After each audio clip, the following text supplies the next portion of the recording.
અમરેલી જિલ્લા ભાજપ દ્વારા ગુજરાત સરકારના નવનિયુક્ત રાજ્યકક્ષાના મંત્રી કૌશિક વેકરિયાના અભિવાદન સમારોહનું ભવ્ય આયોજન કરવામાં આવ્યું।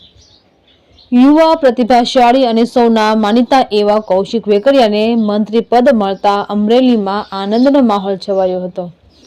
આ કાર્યક્રમમાં સહકારી ક્ષેત્રમાં આગેવાન દિલીપ સંઘાણી, પૂર્વ કેન્દ્રીય મંત્રી પરસોત્તમ રૂપાલા, પૂર્વ જિલ્લા ભાજપ પ્રમુખો તથા મોટી સંખ્યામાં ભાજપ કાર્યકરો ઉપસ્થિત રહ્યા હતા।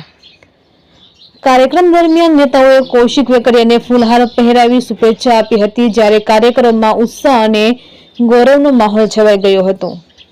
રાજકીય નિરીક્ષકો મુજબ આ સમારોહ માત્ર અભિવાદન પૂરતો જ નહીં, પરંતુ અમરેલીની રાજનીતિમાં એક નવી એકતા અને દિશાનો સંકેત પણ માનવામાં આવી રહ્યો છે। તંત્રી પ્રતીક સાવલિયા, અમરેલી।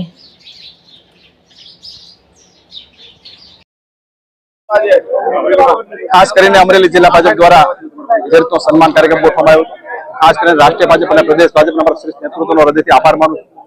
જે રીતે અમને જવાબદારી સોંપવામાં આવી છે, કાર્યકર્તા તરીકે કામ કરતા કરતા અહીંયા સુધી પહોંચવા માટે પાર્ટીએ જે મને વિશ્વને પાર્ટીએ મને જે જવાબદારી સોંપી છે, આજે જિલ્લા ભાજપ દ્વારા જે કાર્યક્રમ કરવામાં આવ્યો તે સમગ્ર જિલ્લા ભાજપનું તમામ કાર્યકર્તાઓનું હૃદયપૂર્વક આભાર માનું છું। તમામ કાર્યકર્તાઓને હૃદયપૂર્વકની નવા વર્ષની શુભકામના પાઠવું છું। દિવાળીની શુભકામના। નવા વર્ષમાં સૌને મારી હૃદયપૂર્વકની શુભકામના। આવતું વર્ષ બધા માટે સુખમય, આરોગ્યમય અને સમૃદ્ધિમય નીવડે એવી નાગના દાદાના શરણોમાં પ્રાર્થના